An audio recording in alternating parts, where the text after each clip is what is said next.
जब 25 साल की मैथिली ठाकुर को भाजपा ने टिकट दिया, तब सोशल मीडिया पर जमकर ट्रोल किया गया और यह कहा गया मैथिली ठाकुर अभी बच्ची हैं, राजनीति कैसे करेंगी। लेकिन विधायक बनने के बाद मैथिली ठाकुर लगातार कुछ ऐसा कर रही है कि चर्चा में बनी हुई हैं और विरोधियों का मुंह बंद कर दिया है। मैथिली ठाकुर कुछ दिनों पहले ही थानाध्यक्ष को फोन पर हड़काती हुई नजर आ रही थी और साफ शब्दों में ये तल्ख आदेश था कि अगर आप गलत करेंगे तो आप पर भी कार्रवाई होगी।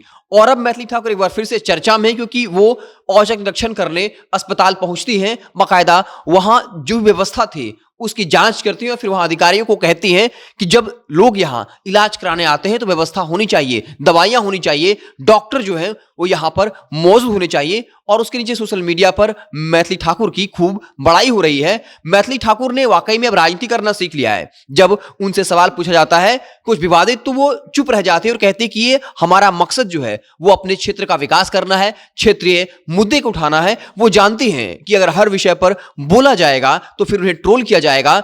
और ये अच्छे राजनेता की पहचान होती है, जब आप अपने आप पे कंट्रोल कर लेते हैं, चुप रहना सीख लेते हैं और बाकायदा कहां बोलना है और कहां चुप रहना है, यही एक अच्छे राजनेता की पहचान होती है। मैथिली ठाकुर जो मात्र 25 साल की हैं, लेकिन जिस सधे अंदाज में सोच समझकर जवाब दे रही हैं और अपने क्षेत्रीय मुद्दों पर केंद्रित हैं, उसको देखकर ऐसा लगता है कि मैथिली ठाकुर ने राजनीति करना सीख लिया है। मैथिली ठाकुर के बारे में कहा गया था कि चूंकि वो एक कलाकार हैं तो वो अपने क्षेत्र पर ध्यान नहीं देंगे। वाकई में कुछ दिनों पहले मोदी यूनिवर्सिटी भी गई थी और अब ऋषिकेश भी जाने वाली हैं, लेकिन इसके बावजूद भी मैथिली ठाकुर जो है अपने क्षेत्र में सक्रिय हैं।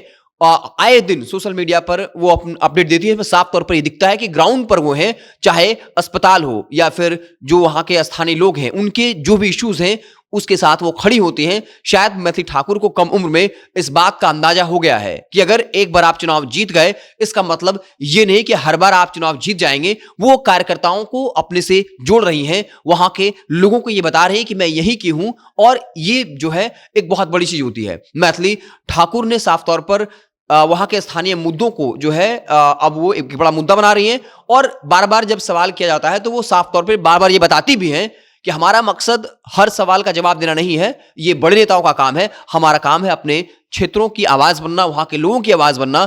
अब चाहे थाना प्रशासन हो, पुलिस प्रशासन हो, उनको भी एक तरह से हिंट दिया है कि आप मुझे छोटी उम्र का मत समझिएगा, अगर आपने गलती की तो फिर मैं आप पर भी कार्रवाई करूंगी और मैं जो है एग्रेसिव हूं। मैं ऐसा नहीं कि आपने कुछ गलत किया, हम आवाज नहीं उठा पाएंगे। और इसके बाद अब अस्पताल पहुंची, जहां पर मरीजों से बातचीत की है। और जो मैथिली ठाकुर हैं उनमें सबसे अच्छी बात है कि किसी को मोह लेते हैं, प्यार से बात करती है। वहां देखिए किस तरीके से वो गई हैं वहां, तो वहां जो लोग इलाज करा रहे थे, महिलाएं थी, उनसे बात की है। और इसके अलावा रजिस्टर भी चेक किया है कि कौन डॉक्टर कितने बजे आ रहे हैं। इसके अलावा दवाइयों का लेखा जोखा क्या है, क्या वाकई में वहां के अस्पताल प्रशासन जो है वो सही ढंग से काम कर पा रहा है या नहीं। तो मैथिली ठाकुर को कम से कम इतनी प्रशंसा की जानी चाहिए कि जहां उन पर लगातार यह आरोप लग रहा था कि उनकी उम्र काफी कच्ची है या फिर चुनाव जीतने के बाद वो क्षेत्र में नहीं दिखेंगी, बाकायदा वो अलग अलग कार्यक्रमों में बाहर रहेंगी। लेकिन मैथिली ठाकुर जो है चुनाव जीतने के बाद भले ही अलग अलग जगहों पर जा रही हूं, लेकिन ग्राउंड पर जो है वो दिखती हैं और क्षेत्रीय मुद्दों को उठाते हुए दिखती हैं। आपको हमारी खबर कैसी लगी कमेंट बॉक्स में जरूर बताइएगा। अगर आप हमें फेसबुक पर देख रहे हैं तो पेज को लाइक कर लीजिए, यूट्यूब को सब्सक्राइब कर लीजिए। बहुत बहुत धन्यवाद।